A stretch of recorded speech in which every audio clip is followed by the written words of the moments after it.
Good morning to every students. आज की इस व्याख्यानमाला में शुक्राणु जनन पे मैं आपसे चर्चा करूंगा।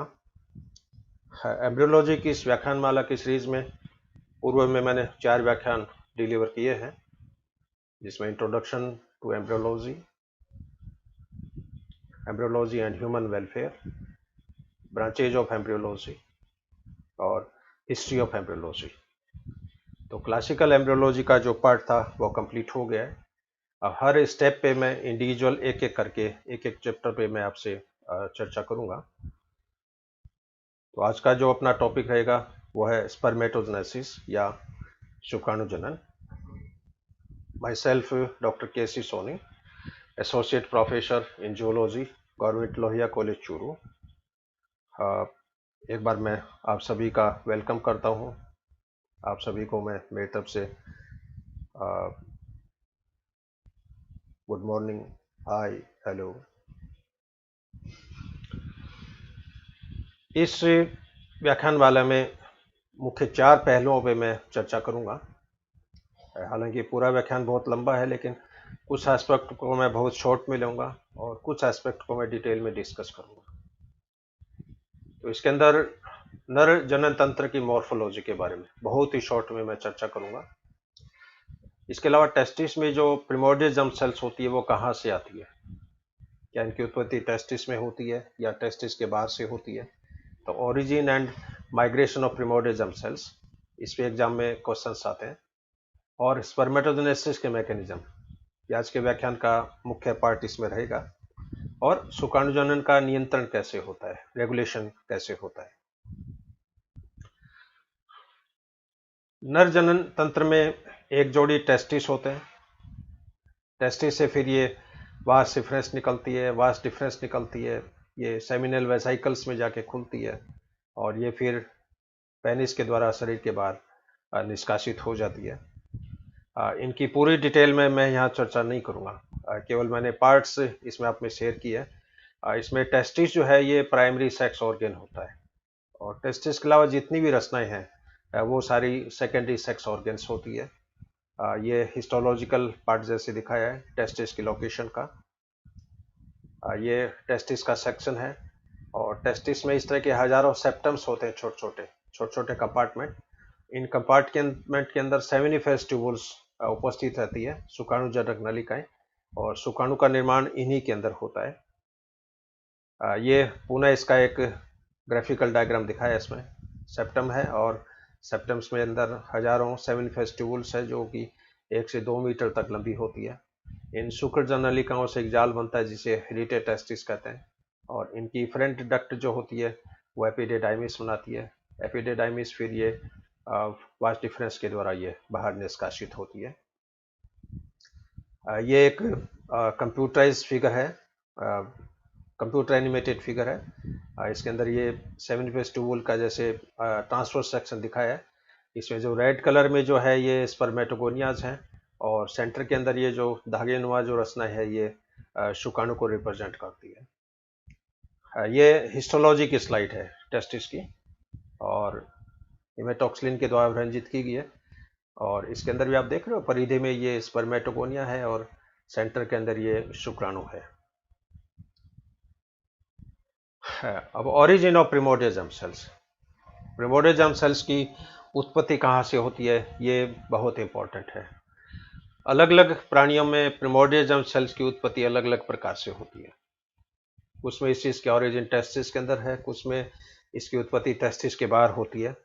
तो कुछ मैन एनिमल्स में कैसे उत्पत्ति होती है उस पर मैं चर्चा करूँगा। जैसे एस्केरिस के अंदर प्रिमोर्डियल जर्म सेल्स में होलोसेंट्रिक क्रोमोसोम्स होता है।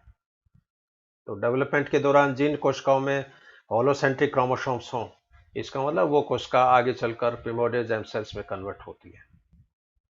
ड्रोसोफिला में एम्ब्रियोनिक डेवलपमेंट के दौरान वेस्टल पोल पर पोलर प्लाज्म का सेग्रीगेशन हो जाता है और जिन कोशिकाओं में पोलर प्लाज्म इकट्ठा होगा वो कोशिकाएं आगे चलकर जर्म सेल्स में या जनन कोशिकाओं में कन्वर्ट होती है।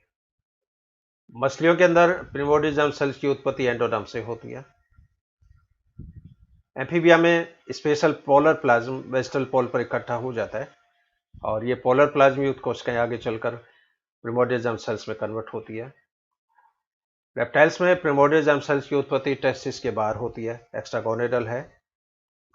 पक्षियों के अंदर ब्लास्टोडिस्क का जो पश्च भाग होता है, पोस्टीरियर पार्ट ऑफ ब्लास्टोडिस्क, ये प्रिमोर्डियल जर्म सेल्स में परिवर्तित होता है। और स्तनधारियों में भी इसकी उत्पत्ति एक्स्ट्रागोनेडल होती है, टेस्टिस के बाहर इसकी उत्पत्ति होती है। और भ्रूण के कॉडल एंड की जो एंडोडर्म है, उनके द्वारा इनकी उत्पत्ति होती है। स्तनधारियों में कॉडल एंडोडर्म से ये कोशिकाएं सेपरेट हो जाती है। इन कोशिकाओं के अंदर सीडोपोडिया डेवलप होते हैं और ये ब्लड स्ट्रीम के द्वारा परिवर्तित होते हुए टेस्टिस के अंदर जाके स्थापित होती है। और इन कोशिकाओं में अमीबॉइड मोमेंट्स भी पाई जाती है। ये फिगर जैसे दिखाया एम्ब्रियो का, ये एम्ब्रियो का सिफेलिक एंड, ये एम्ब्रियो का कॉडल एंड। और कॉडल एंड की ये जो एंडोडर्म है, इससे ये सेल सेपरेट होती है प्रिमोर्डियल जर्म सेल्स के रूप में।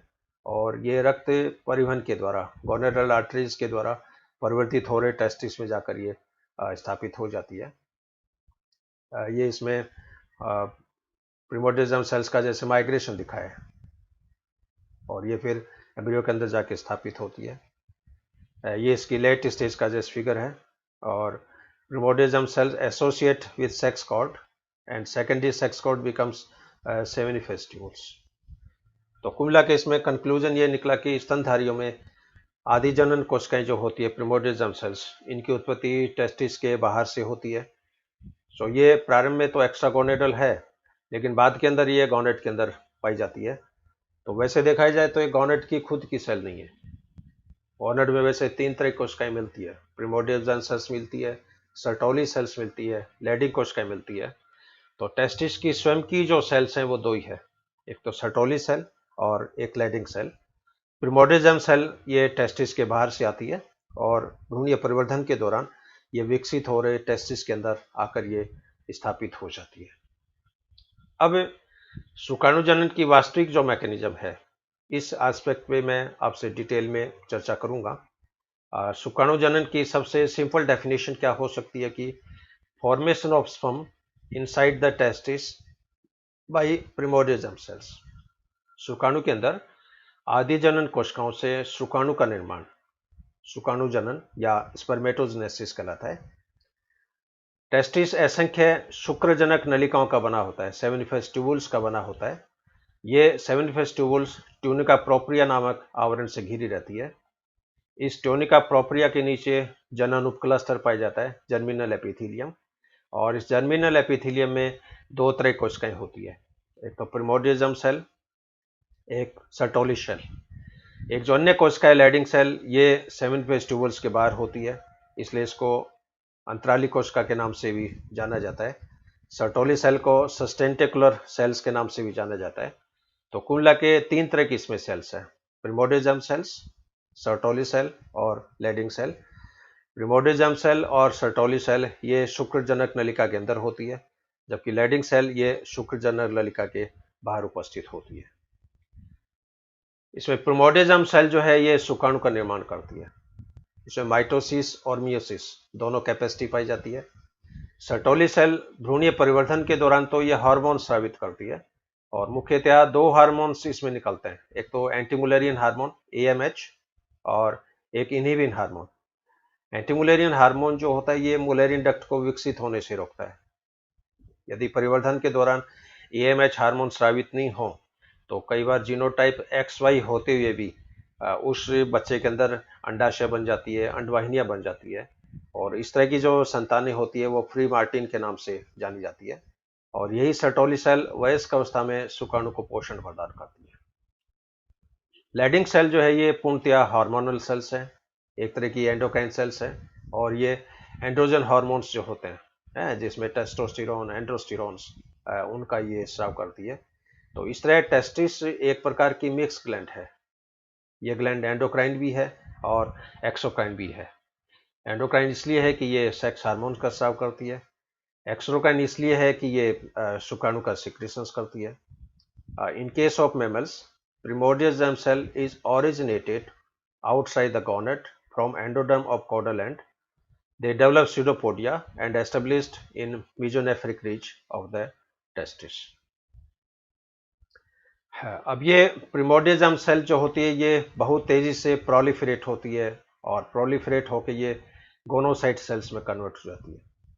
अब ये जो डेवलपमेंट है ये भ्रूणीय परिवर्तन के दौरान ही प्रारंभ हो जाता है और बर्थ तक आते आते इसका माइटोटिक डिवीजन जो होता है वो अरेस्ट हो जाता है और यही गोनोसाइट कोशिकाएं आगे चलकर स्पर्मेटोगोनियम स्टेम सेल्स में या स्पर्मेटोगोनिया में कन्वर्ट होती है और इसमें अलग अलग सीरीज बनती है। इन सीरीज की अलग अलग क्लासिफिकेशंस हैं और आफ्टर बर्थ जन्म के पश्चात इन गोनोसाइट्स में माइटोसिस रिज्यूम होता है। ये बेसमेंट मेम्ब्रेन के नीचे जाकर एस्टेब्लिश हो जाती है और ये A1 प्रकार के A0 प्रकार के स्पर्मेटोगोनिया में कन्वर्ट होती है और मल्टीप्लिकेशन फेज में जो डिवीजन की जो फेजेज हैं कितनी बार डिवीजन होगा ये जाति विशिष्ट होता है और अलग अलग प्राणियों में माइटोसिस कितनी बार होगा ये जाति विशिष्ट है। लेकिन सिंपली शुक्राणु जनन की प्रक्रिया को दो पदों में विभाजित कर सकते हैं। पहली पद है स्पर्मेटोसाइटोजेनेसिस, सेकेंड स्टेप है स्पर्मियोजेनेसिस।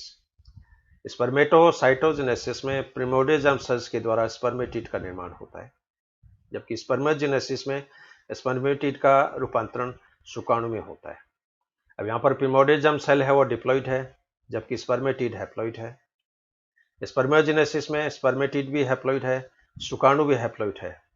अब इस केस में पहले वाली स्टेप के अंदर माइटोसिस भी होगा और मियोसिस भी होगा। सेकेंड स्टेप में किसी प्रकार का डिवीजन नहीं होता है, यहाँ पर एक प्रकार का डिफ्रेंशिएशन होता है, एक प्रकार का मेटामॉर्फोसिस होता है, एक प्रकार का ट्रांसफॉर्मेशन होता है जिसमें अगुणित स्पर्मेटिड का रूपांतरण शुक्राणु में हो जाता है। और यहाँ पर एक तरह से मॉर्फोलॉजिकल डिफ्रेंशिएशन है, बायोकेमिकल डिफ्रेंशिएशन है, फिजियोलॉजिकल डिफ्रेंशिएशन है क्योंकि शुक्राणु है ये स्पर्मेटिड है ये नॉन मोटाइल होता है जबकि शुक्राणु जो है ये मोटाइल होता है। स्पर्मेटोसाइटोजेनेसिस जो कि शुक्राणु जनन की पहली स्टेप है इसके अंदर भी तीन सब स्टेप्स होती है। मल्टीप्लिकेशन फेज या गुणन प्रावस्था, ग्रोथ फेज या वृद्धि प्रावस्था, मैच्योरेशन फेज या परिपक्वन प्रावस्था। गुणन प्रावस्था में केवल सूत्री विभाजन होता है, ग्रोथ फेज में कोई डिवीजन नहीं होता है, केवल ग्रोथ होती है और मैच्योरेशन फेज के अंदर अर्धसूत्री विभाजन मियोसिस जो है वो डिवीजन संपन्न होता है। तो इसकी जो फर्स्ट स्टेप है मल्टीप्लिकेशन फेज या गुणन प्रावस्था, इस पद के अंदर प्रिमोर्डियल जर्म सेल्स माइटोसिस के द्वारा डिवाइड होती है, बार बार डिवाइड होती है और स्पर्मेटोगोनिया की अनेक श्रृंखलाओं का निर्माण करती है। इसमें निर्मित सभी स्पर्मेटोगोनिया द्विगुणित नेचर के होते हैं। सबसे पहले प्रिमोर्डियल जर्म सेल्स A1 प्रकार के स्पर्मेटोगोनिया में कन्वर्ट होगा और ये जो डिवीजन है ये जाति विशिष्ट होता है, स्पीसीज डिपेंडेंट है। इसमें 2 से लेके 6 तक डिवीजन होते हैं और अलग अलग स्पर्मेटोगोनिया को अलग अलग प्राणियों में अलग अलग नॉमेनक्लेचर के द्वारा इसको दर्शाया जाता है, जैसे A1 spermatogonia, A2 spermatogonia, A3 spermatogonia, A4 spermatogonia, B1, B2, P, कुछ प्राणियों में AD, AP, BP, कुछ प्राणियों में AS, A0, A1, A2, I, B, P। तो ये अलग अलग टर्मिनोलॉजी है इसमें। हाँ, इनकी सीक्वेंस कैसे है मैं ये आपसे शेयर करूंगा। सबसे पहले प्रिमोर्डियल जर्म सेल्स माइटोसिस का सूत्रपात करती है और ये प्रिमोर्डियल जर्म सेल सबसे पहले A1 प्रकार के स्पर्मेटोगोनिया में कन्वर्ट होती है। अब इस A1 स्पर्मेटोगोनिया का जो भविष्य होता है वो 3 टाइप का हो सकता है। या तो A1 स्पर्मेटोगोनिया अन्य A1 स्पर्मेटोगोनिया की फॉर्मेशंस करें क्योंकि यहाँ पर प्रीजर्व स्टॉक का होना बहुत जरूरी है, अदरवाइज तो क्या होगा, शुक्राणु बन जाएंगे, प्रिमोर्डियल जर्म सेल्स खत्म हो जाएगी, आदमी की फर्टिलिटी रेट है वो कम हो जाएगी। इसलिए A1 स्पर्मेटोगोनिया का स्टॉक जो होता है वो निरंतर बने रहना चाहिए। इसलिए कुछ स्पर्मेटोगोनिया है वो वापस A1 स्पर्मेटोगोनिया को प्रोड्यूस करते रहते हैं। कुछ स्पर्मेटोगोनिया में माइटोसिस होता है और माइटोसिस होता है तो आगे की सीरीज की जो स्पर्मेटोगोनिया है वो यहाँ पर निर्मित होंगे और कुछ स्पर्मेटोगोनिया की डेथ हो जाती है जिसको एपोप्टोसिस कहते हैं। तो प्रिमोर्डियल जर्म सेल्स के द्वारा सबसे पहले A1 स्पर्मेटोगोनिया बनेंगे, और A1 स्पर्मेटोगोनिया का 3 फैट हो सकती है इसकी, या तो ये वापस A1 का निर्माण करे, या शुक्राणु फॉर्मेशन पार्टिसिपेट करे, या इनकी सेल डेथ हो जाए है। अब ये कुछ A1 स्पर्मेटोगोनिया वापस A1 स्पर्मेटोगोनिया में कन्वर्ट हो जाता है। कुछ स्पर्मेटोगोनिया में पहला माइटोसिस होगा, 2 A2 स्पर्मेटोगोनिया बनेंगे। इसमें माइटोसिस सेकंड होगा, और इसे 4 A2 स्पर्मेटोगोनिया बनेंगे। इन 4 के अंदर एक स्पर्मेटोगोनिया जो होता है ये डिवीजन में पार्टिसिपेट नहीं करता है, और जो स्पर्मेटोगोनिया डिवीजन में पार्टिसिपेट नहीं करता है उसको रेजिडुअल स्पर्मेटोगोनिया बोलते हैं। इसका इमरजेंसी में उपयोग किया जा सकता है, बाई चांस टेस्टिस में कैंसर हो जाए या शुक्राणु का प्रोडक्शन बंद हो जाए, उस केस में जो रेजिडुअल स्पर्मेटोगोनिया है ये शुक्राणु की फॉर्मेशन कर सकता है। अब बाकी के 3 A2 स्पर्मेटोगोनिया बने, इनके अंदर माइटोसिस होगा, माइटोसिस थर्ड, और इससे 6 इंटरमीडिएट स्पर्मेटोगोनिया बनते हैं। ये 6 इंटरमीडिएट स्पर्मेटोगोनिया में फिर चौथा माइटोसिस होता है, इससे 12 B1 स्पर्मेटोगोनिया बनता है। इन 12 B1 में फिर माइटोसिस होता है, और इससे 24 B2 स्पर्मेटोगोनिया बनता है, और इस तरह ये श्रृंखला जो होती है वो इसके अंदर चलती रहती है। अब इन श्रृंखला में जैसे मनुष्यों में 7 सीरीज तक ये स्पर्मेटोगोनिया बनते हैं, ए से लेके G सीरीज तक। हाथी के अंदर अलग सीरीज होती है, चूहे के अंदर अलग होती है, चिंपैंजी में अलग होती है, मंकी में अलग होती है, प्रेस्बाइटिस में अलग होती है। तो कहने का अर्थ है कि मल्टीप्लिकेशन फेज में जो माइटोसिस है, कितनी बार माइटोसिस होगा ये ऑलरेडी डिसाइड होता है, और ये जाति विशिष्ट है, और ये शुक्राणु स्पर्मेटोसाइटोजेनेसिस की पहली प्रावस्था है, और इसको गुणन प्रावस्था या मल्टीप्लिकेशन फेज के नाम से जाना जाता है। अब मल्टीप्लिकेशन फेज में जो स्पर्मेटोगोनिया बने, इन स्पर्मेटोगोनिया की साइज बड़ी होगी, और साइज बड़ी होने से ये फिर प्राइमरी स्पर्मेटोसाइट में कन्वर्ट हो जाते हैं, और ये इसकी सेकंड प्रावस्था होती है, ग्रोथ फेज। तो पहली फेज मल्टीप्लिकेशन, और मल्टीप्लिकेशन में नाम से स्पष्ट है कि इसमें केवल माइटोसिस होता है, केवल सूत्री विभाजन होता है, और स्पर्मेटोगोनिया की अनेक सीरीज यहाँ पर बनती है, अनेक श्रृंखला यहाँ पर बनती है। अब ये सभी स्पर्मेटोगोनिया ग्रोथ फेज के अंदर ये एंटर करते हैं। तो after last mitosis of multiplication phase, nature of spermatogonia totally changed, it get nutrition and enlarge in size. ये पोषण की प्राप्ति करती है, इनका आकार बड़ा होता है। In this phase there is no any cell division, growth phase के अंदर कोई कोशिका विभाजन नहीं होता है, और ये जो डिप्लॉइड कोशिकाएं होती है ग्रोथ फेज में, ये प्राइमरी स्पर्मेटोसाइट के नाम से जानी जाती है। इसलिए ध्यान रखें, मल्टीप्लिकेशन में प्रिमोर्डियल जर्म सेल्स के द्वारा स्पर्मेटोगोनिया का निर्माण हो रहा है।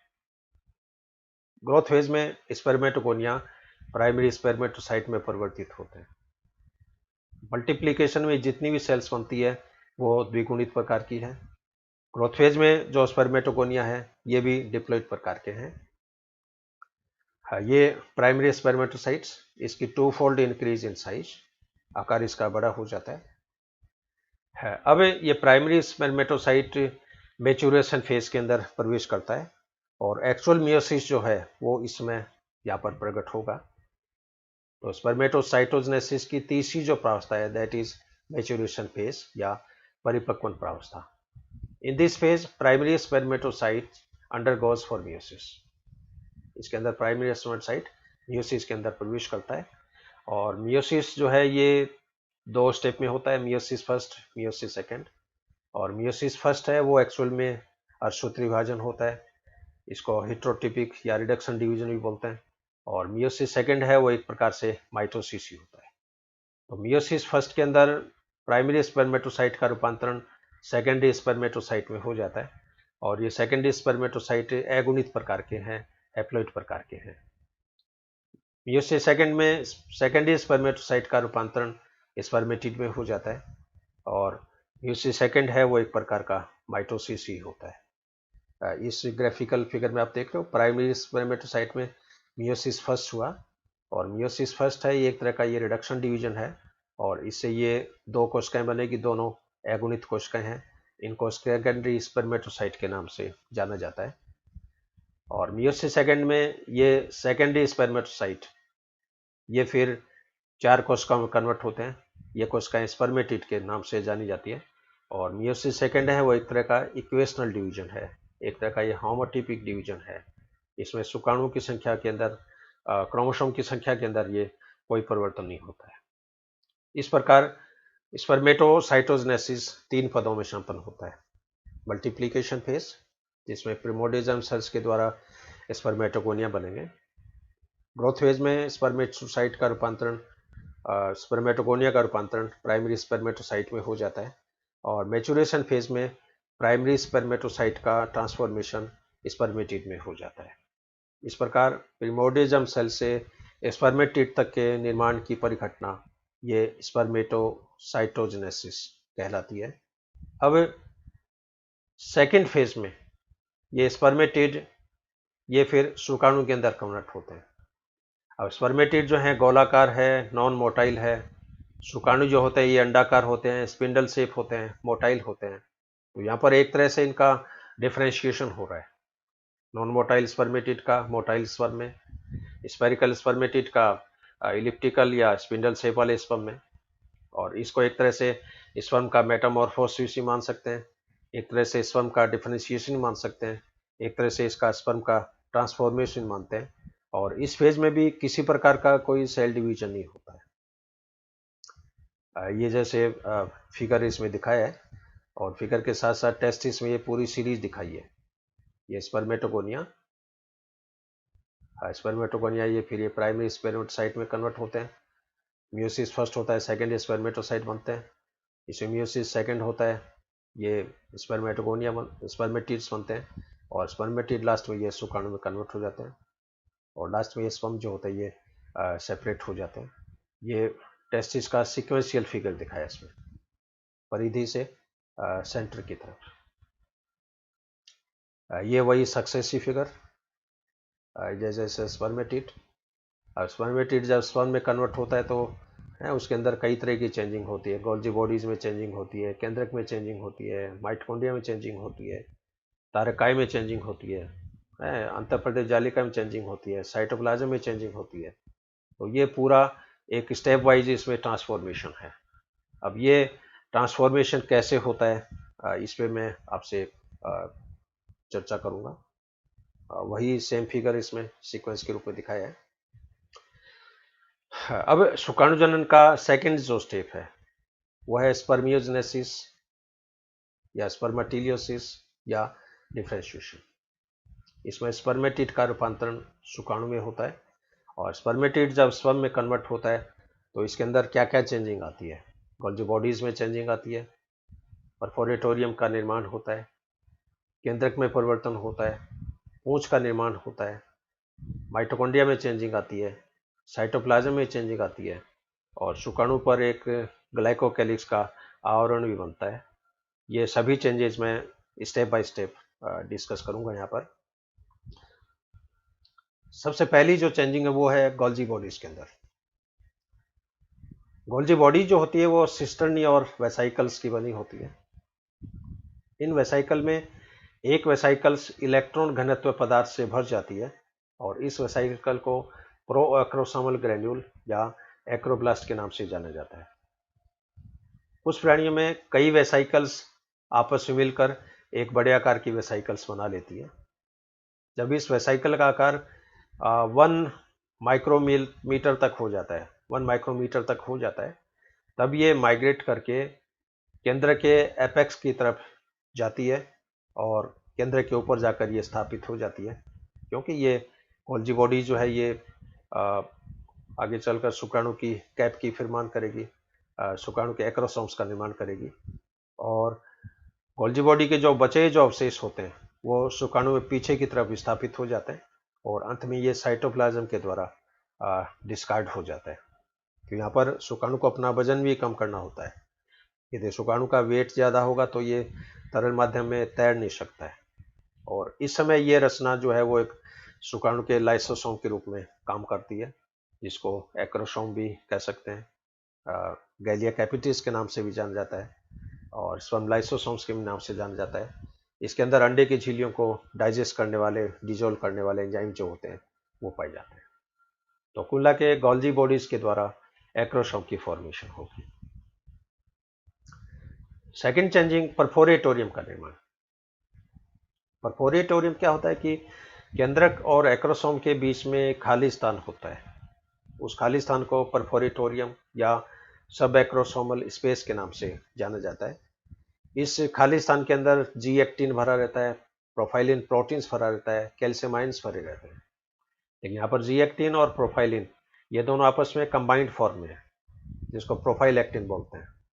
और निषेचन के समय कैल्शियम की वजह से ये प्रोफाइल एक्टिन टूट जाता है, जी एक्टिन अलग हो जाता है, प्रोफाइलिन प्रोटीन्स अलग हो जाते हैं और लास्ट में जी एक्टिन का फिर बहुलीकरण होता है और ये एफ एक्टिन में कन्वर्ट हो जाता है। यहाँ पर जी का अर्थ है ग्लोबुलर यानी गोलाकार, ये मोनोमर है। एफ का मतलब फाइब्रस, ये पॉलीमर है। तो मोनोमर एक्टिन प्रोटीन का रूपांतरण पॉलीमर एक्टिन प्रोटीन्स में हो जाता है और उसके कारण एक बहुत ही सुई के समान सख्त छड़ बनती है, जिसको एक्रोसोमल रोड या एक्रोसोमल टेंटिकल्स कहते हैं। और ये एक्रोसोमल रोड अंडे की झिल्लियों को पंक्चर करने में, भेदने के अंदर ये सहायक होती है। केंद्रक में बहुत ड्रास्टिक चेंजिंग होते हैं। केंद्रक का कैरियोप्लाज्म कम हो जाता है, इसका आरएनए गायब हो जाता है, इसकी केंद्रिका बाहर निकल जाती है। केंद्र का जो आयतन होता है ये 110 माइक्रो क्यूबिक मीटर से घटकर 2 माइक्रो क्यूबिक मीटर तक हो जाता है। केंद्र की आकृति जाति विशिष्ट हो जाती है और हिस्टोन प्रोटीन का रूपांतरण, हिस्टोन प्रोटीन का प्रतिस्थापन प्रोटेमिन प्रोटीन से हो जाता है।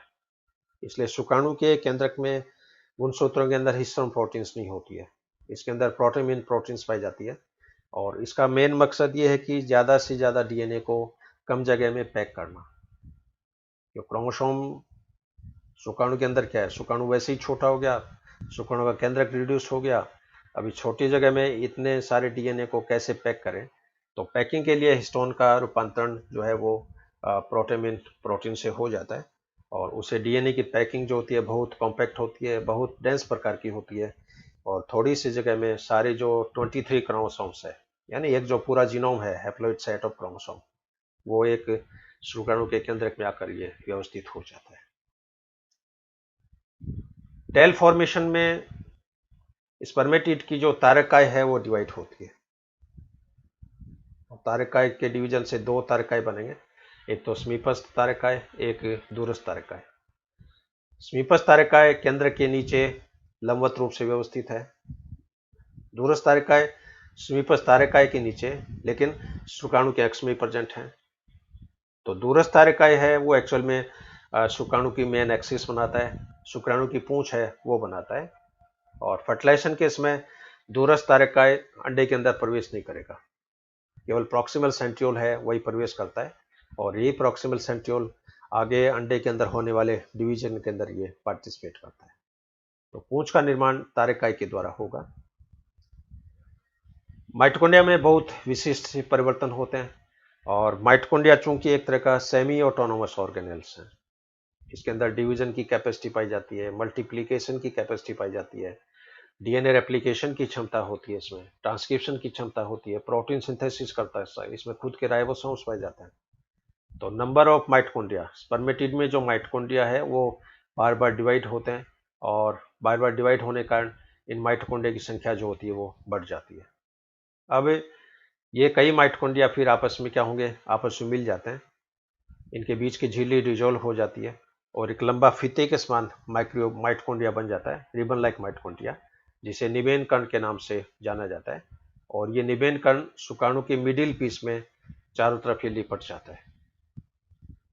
और साइटोप्लाज्म जो होता है, क्योंकि शुक्राणु के अंदर 95 से 99% तक साइटोप्लाज्म जो है वो निष्कासित हो जाता है, केवल 1% साइटोप्लाज्म प्लाज्मा झिल्ली के नीचे एक पतली परत के रूप में प्रेजेंट होता है, जिसे मैनचेट के नाम से जाना जाता है। साइटोप्लाज्म में चेंजिंग क्या होगी? After acrosome formation Cytoplasm shifted in posterior part and it accumulate in the form of a balloon which is pinch off from the sperm before final maturation. तो जितना भी साइटोप्लाज्म होता है वो एक बैलून के समान रचना के अंदर एकत्रित हो जाएगा और ये बैलून रूपी रचना लास्ट में शुक्राणु से डिस्कार्ड हो जाती है और डिस्कार्ड होने बाद में केवल 1% साइटोप्लाज्म शुक्राणु के अंदर बचा हुआ रहेगा जो मेंचेट के रूप में प्लाज्मा झिल्ली के नीचे व्यवस्थित होता है। इसके बाद शुक्राणु कोट। शुक्राणु कोट है, ये एक तरह से ग्लाइकोप्रोटीन्स का आवरण है। इनको ग्लाइकोकैलिक्स के नाम से जाना जाता है। ये स्पर्म एंटीजेंस के नाम से भी जाने जाते हैं और आजकल इनको एंटी फर्टिलाइजर भी बोलते हैं क्यों अंडे की झिल्लियों पे फर्टिलाइजर के मॉलिक्यूल्स पाए जाते हैं। शुक्राणु की झिल्ली में एंटी फर्टिलाइजर के मॉलिक्यूल्स पाए जाते हैं और ये आपस में लोक एंड की थ्योरी के अनुसार आपस में ये रिएक्शंस करते हैं। ये चित्र के द्वारा इन स्टेप्स को जस्ट दिखाया है। ये स्पर्मेटिड का डायग्राम है। इसमें केंद्रक है, केंद्रिका है, गोल्जी बॉडीज है, माइटोकॉन्ड्रिया है, ये तारकाय है, सेंट्रियोल है। ये गोल्जी बॉडीज में आप देख लो जितनी भी सिस्टर्नी होती है, एक सिस्टर्नी ये गोलाकार संरचना में कन्वर्ट हो जाती है जिसको एक्सोसोमल वेसाइकल्स के नाम से जाना जाता है। तारकाय डिवाइड होकर दो बन जाते हैं, समीपस्थ और दूरस्थ। केंद्रक जो होता है इसका पानी बाहर निकल जाता है और गोल्जी बॉडीज धीरे धीरे एक्रोब्लास्ट में कन्वर्ट होती है। केंद्र की आकृति जो है वो परिवर्तित होने लग जाती है। प्रॉक्सिमल सेंट्रियोल केंद्र के नीचे व्यवस्थित होता है लेकिन लंबवत होता है। दूरस्थ तारकाय समीपस्थ के नीचे व्यवस्थित है और शुक्राणु की मुख्य अक्ष में प्रेजेंट है। और माइटोकॉन्ड्रिया आप देख रहे हो, माइटोकॉन्ड्रिया की संख्या जो होती है वो निरंतर यहाँ पर बढ़ती जाती है। और गोल्जी बॉडी के जो अवशेष हैं एक्रोसोम बनने के बाद में जो बची हुई जो गोल्जी वेसाइकल्स हैं ये शुक्राणु में पीछे की तरफ ये विस्थापित होती है और ये गोल्जी अवशेष के रूप में गोल्जी रेमिनेंट के नाम से ये जानी जाती है। ये गोल्जी रेमिनेंट्स एक साइड में एक बैलून रूपी रचना के अंदर ये एकत्रित होती रहती है और गोल्जी बॉडी से एक्रोसोम बन जाता है। ये एक्रोसोम शुक्राणु के केंद्र के ऊपर एक कैप के रूप में व्यवस्थित हो जाता है और माइटोकॉन्ड्रिया या तो मिडिल पीस में दोनों तरफ व्यवस्थित हो जाएंगे या हजारों माइटोकॉन्ड्रिया आपस में मिलकर एक फीते के समान रचना बना लेते हैं जिसे निमेन कर्ण कहते हैं। और लास्ट में आप देख रहे हो ये जितने भी अवशेष हैं इसमें साइटोप्लाज्म है, गोल्जी के रेमिनेंट्स हैं और कोई वेस्ट प्रोडक्ट है, ये बैलून रूपी रचना के रूप में ये इकट्ठा हो जाता है क्योंकि शुक्राणु में साइटोप्लाज्म की मात्रा नहीं होनी चाहिए। अदरवाइज साइटोप्लाज्म इकट्ठा होने से शुक्राणु का भार बढ़ जाता है, वजन बढ़ जाता है और उसके कारण ये फिर तैरने के अंदर ये प्रॉपरली प्रोपेल नहीं कर पाता है और ये बैलून रूपी रचना लास्ट में सेपरेट हो जाती है और स्पर्मेटिड का रूपांतरण शुक्राणु में हो जाता है। अब ये जो स्पर्मियोजेनेसिस जो है शुक्राणु जनन की जो सेकेंड स्टेप, इसको यदि सिस्टमेटिक डिवाइड करें तो ये भी 4 फेज के अंदर इसको अपन स्टडी कर सकते हैं। Golgi phase, cap phase, acrosome phase और मैच्योरेशन फेज। गोल्जी फेज के अंदर आप देख रहे हो, गोल्जी में देखिए क्या क्या चेंजिंग हो रही है। गोल्जी बॉडी में साइकिल्स फ्यूज होती है, इसके अंदर प्रो एक्रोसोमल कणिका बनती है, ये फिर एक्रोसोमल वेसाइकल्स बनती है, इसके अंदर एक्रोसोमल ग्रेन्यूल्स हैं वो प्रेजेंट है। तो ये गोल्जी की सबसे प्रारंभिक जो चेंजिंग है गोल्जी फेज। ये गोल्जी फेज बाद में कैप फेज में कन्वर्ट होता है। कैप का मतलब टोपी। अब ये गोल्जी बॉडी के जो पार्ट है ये टोपी के रूप में शुक्राणु के केंद्र के ऊपर ये स्थापित हो जाता है, इसलिए इसको गैलिया कैपिटस भी बोलता है। इसके बाद में acrosome phase.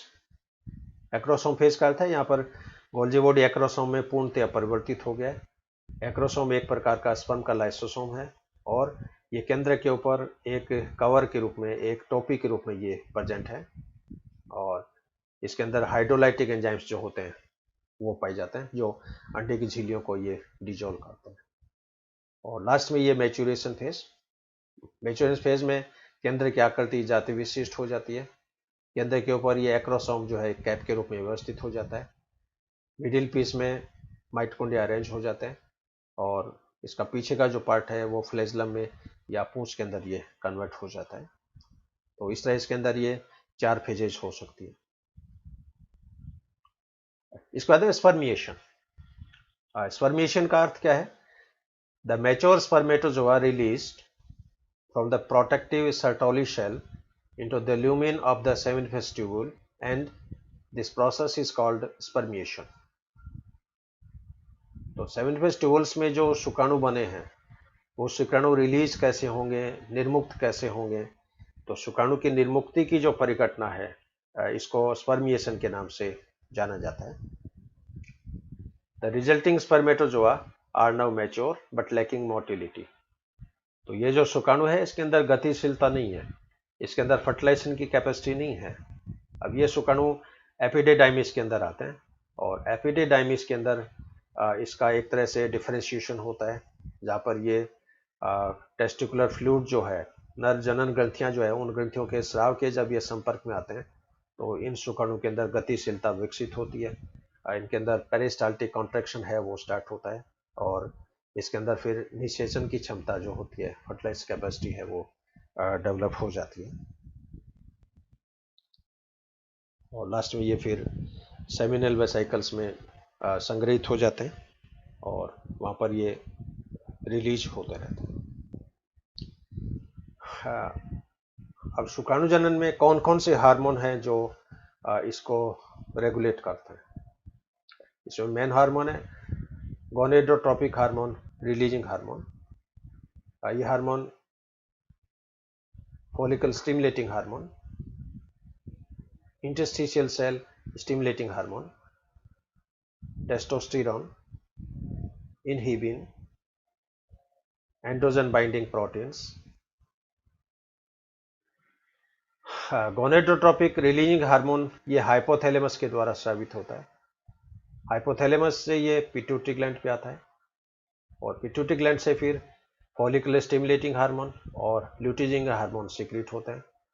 Follicle stimulating hormone जो होता है ये स्पर्मेटोगोनिया में शुक्राणु जनन को प्रेरित करेगा और ल्यूटिनाइजिंग हार्मोन जो होता है ये लैडिंग कोशिकाओं से सेक्स हार्मोन्स के सिक्रीशंस को ये प्रेरित करता है, स्टिमुलेट करता है। FSH hormone stimulate the secretion of ABP by the Sertoli cells. ABP keeps testosterone level high in the area of spermatogenesis. ये इसका फ्लो चार्ट दिखाया इसमें, हाइपोथैलेमस, पिट्यूटरी ग्लैंड्स और पिट्यूटरी ग्लैंड से FSH, LH।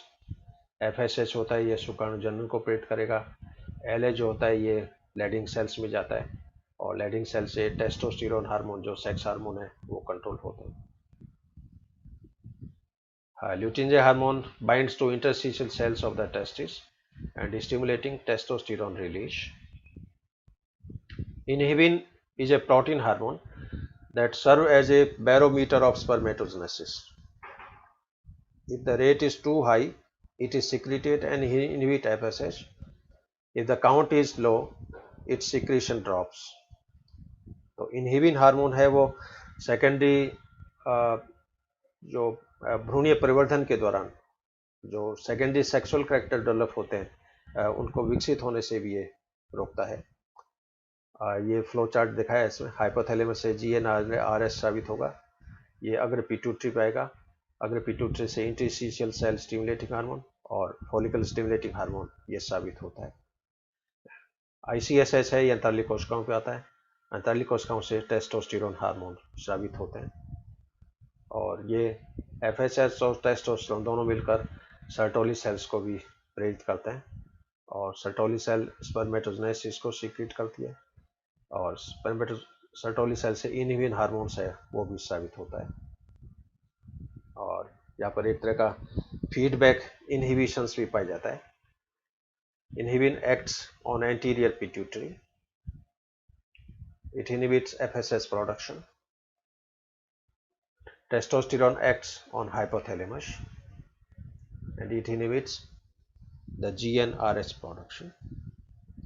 इसके अलावा कुछ अन्य कारक भी है, मेन कारक है वो तो हार्मोन्स हैं। हार्मोन्स के अलावा कुछ सब्सिडियरी फैक्टर्स भी हो सकते हैं जिसमें लाइट है, जो प्रकाश है ये भी शुक्राणु जनन को प्रेरित करता है और प्राय देखा गया है कि जो व्यक्ति सूर्य के प्रकाश में संपर्क में ज़्यादा रहते हैं, उनमें शुक्राणु की काउंटिंग ज़्यादा रहती है। जो व्यक्ति अंधेरे में रहते हैं या प्रकाश के कम संपर्क में रहते हैं, उनमें स्पर्म की काउंटिंग सबसे कम रहती है। और मनुष्य में देखा गया कि दिन में शाम को करीब 5 बजे स्पर्म काउंटिंग मैक्सिमम रहती है, और अर्ली मॉर्निंग सुबह 4 बजे स्पर्म काउंटिंग मिनिमम रहती है। तापमान भी एक महत्वपूर्ण कारक है।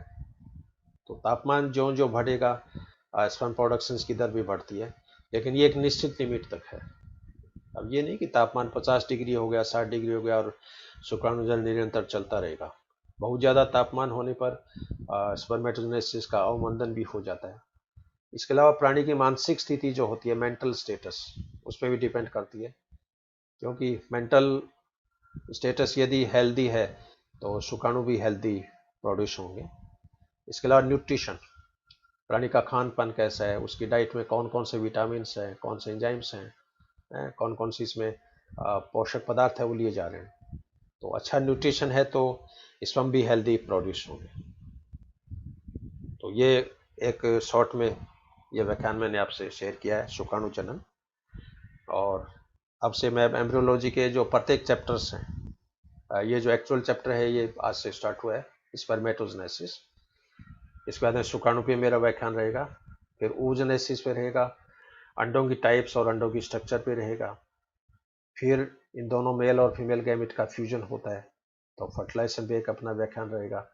इनिशिएशन के बाद में क्लीवेज कैसे होता है उस पर मैं चर्चा करूंगा, गैस्ट्रेशन पे चर्चा करूंगा, ग्रोथ क्या होती है, इंडक्शन क्या होता है, कॉम्पिटेंस क्या है, एजिंग का प्रोसेस कैसे है, मॉर्फोजेनेसिस कैसे होता है, शरीर में अंगों का निर्माण कैसे होता है, कैंसर पे भी मैं चर्चा करूंगा। और इसके अलावा फिर जो स्पेशल अडेप्टेशन के जो चैप्टर हैं, जिसमें जैसे प्लेसेंटा, ये स्पेशल अडेप्टेशन के अंतर्गत आता है। एम्ब्रियोनिक मेम्ब्रेन स्पेशल स्ट्रक्चर्स में आती है। मेंढक का ऑन्टोजेनिक डेवलपमेंट, चिक का ऑन्टोजेनिक डेवलपमेंट, मेटामॉर्फोसिस, इसके अलावा क्लोनिंग पे मैं चर्चा करूंगा, स्टेम सेल पे मैं चर्चा करूंगा।